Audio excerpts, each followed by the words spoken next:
सभी को मेरा नमस्कार।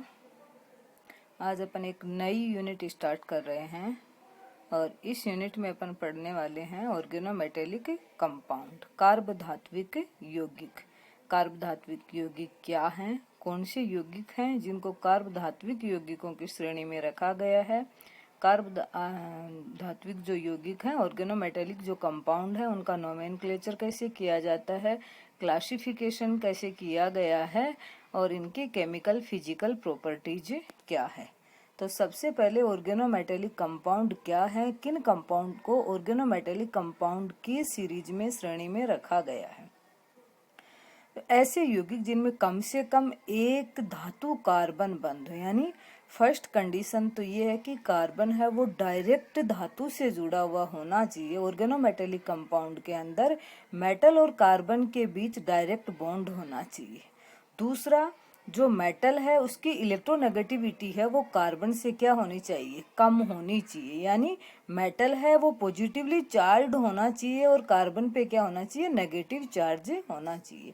कार्बन से कम विद्युत ऋणता वाला मेटल ही होना चाहिए, कम इलेक्ट्रोनेगेटिविटी वाला मेटल ही होना चाहिए।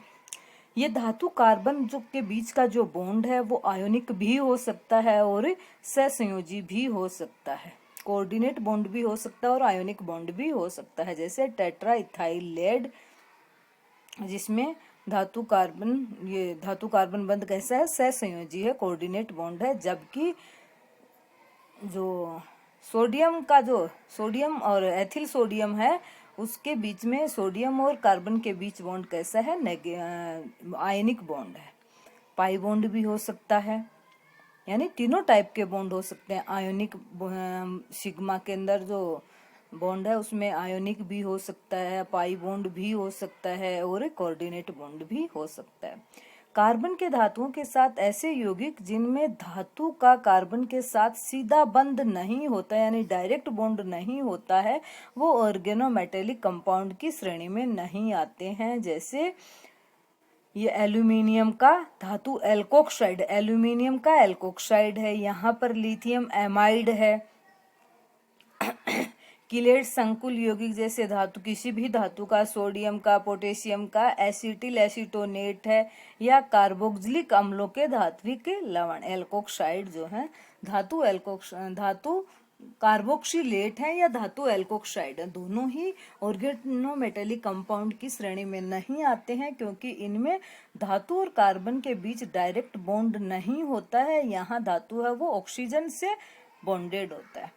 धात्विक लवण धातु को कार्बधात्विक यौगिक नहीं माना जाता, क्योंकि इनमें सीधा धातु कार्बन बंध नहीं होता है। कुछ अधातु तत्व बोरोन, सिलिकॉन आदि के भी कार्बनिक समूह के साथ बनने वाले यौगिक कार्बधात्विक यौगिकों के समान गुण धर्म प्रदर्शित करते हैं। ये यौगिक प्रकृति में नहीं पाए जाते। ऑर्गेनोमेटेलिक कंपाउंड के समान ही इनके क्या होते हैं, कैरेक्टरिस्टिक्स होते हैं।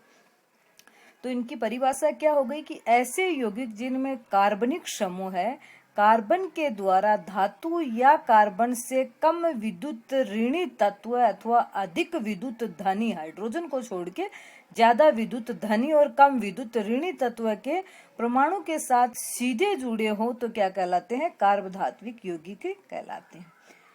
हल्के हैलोजन यानी क्लोरो या फ्लोरो हैलोजन का, जो हल्के में शुरू वाले हैलोजन, चाल्कोजन कौन से होते हैं, जो 16वां ग्रुप है उसके जो तत्व हैं वो क्या कहलाते हैं, चाल्कोजन। आदि के कार्बधात्विक यौगिक हैं वो कार्बधात्विक यौगिक नहीं कहलाते हैं। इसी प्रकार धातु साइनाइडों, कार्बाइडों तथा कार्बोनिलों में भी धातु कार्बन बंध होता है, परंतु केवल कार्बोनिलों में ही कार्बधात्विक यौगिकों के विशिष्ट गुण होते हैं। कि अकेले कार्बन और धातु, जहां कार्बन के बीच और धातु के बीच बॉन्ड बनने से ही कंपाउंड कार्बधात्विक यौगिक नहीं होगा। कार्बधात्विक ऑर्गेनोमेटेलिक होने के लिए उसमें कई कैरेक्टरिस्टिक्स वो होने चाहिए। तो कुछ कार्बधात्विक यौगिकों के एग्जाम्पल हैं, ethyl magnesium bromide, di ethyl zinc, phenyl lithium और आयरन पेंटा कार्बोनिल।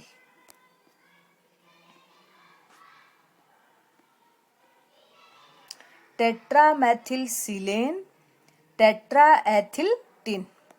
ये कार्ब धात्विक यौगिक है, उनकी खोज सबसे पहले 1853 में फ्रैंकलैंड ने एथिल जिंक आयोडाइड तथा डाई एथिल जिंक के सेपरेशन जब किया था, एथिल जिंक आयोडाइड और डाई एथिल जिंक का पृथक्करण किया, उस टाइम किसकी खोज की थी? ऑर्गेनोमेटेलिक कंपाउंड की खोज सबसे पहले फ्रैंकलैंड ने की थी और इस कंपाउंड को भी क्या नाम दे दिया गया? Frankland compound. तो फ्रैंकलैंड जो रिएजेंट है वो कौन सा है?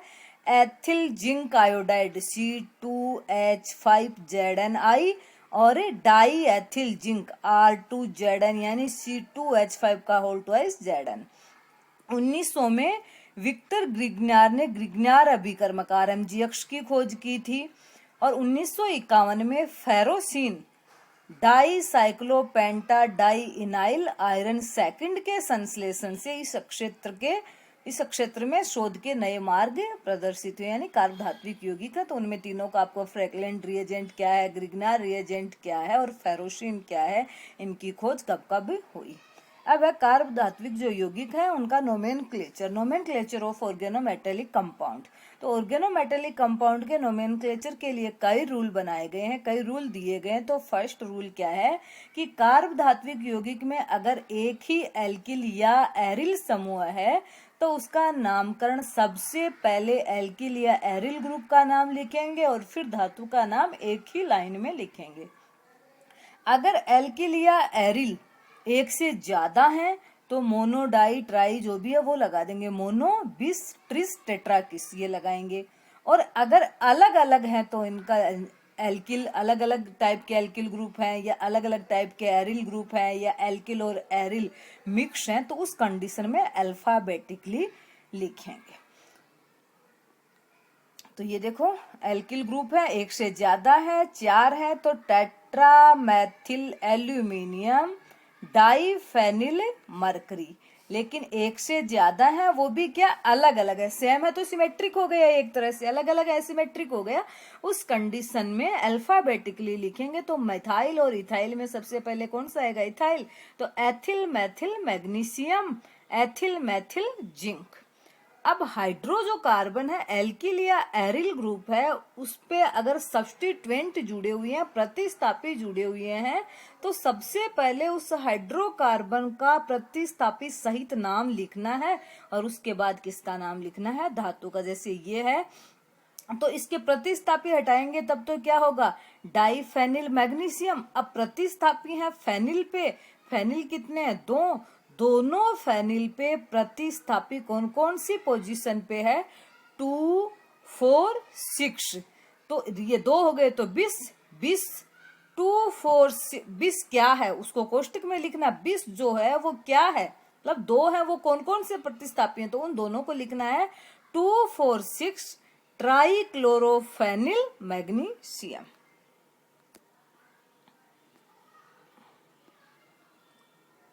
धातु कार्बोनिलों में धातु का नाम लिखकर कार्बोनिल जो ग्रुप है उनकी संख्या दिखाई जाती है।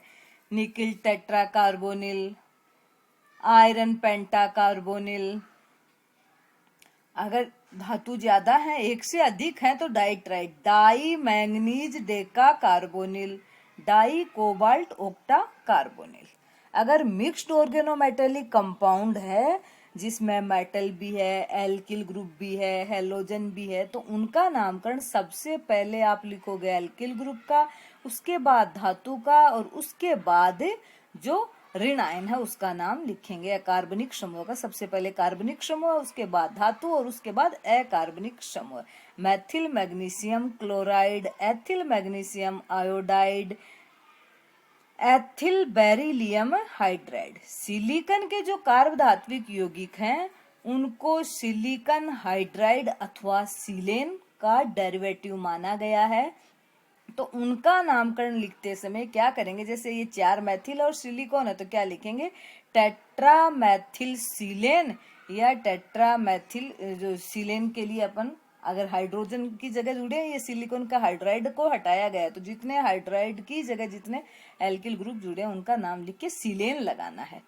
फिर ये 2 जुड़े हुए हैं तो डाई एथिल डाई फ्लोरोसिलेन्स। इसमें सिलिकॉन के जितने भी ऑर्गेनोमेटेलिक कंपाउंड है उनमें एल्किल ग्रुप जुड़ा हुआ है या हैलाइड जुड़ा हुआ है, उन सब का नाम पहले लिखेंगे और लास्ट में क्या लगाएंगे, सीलेन, यानी ये सीलेन के डेरिवेटिव हैं।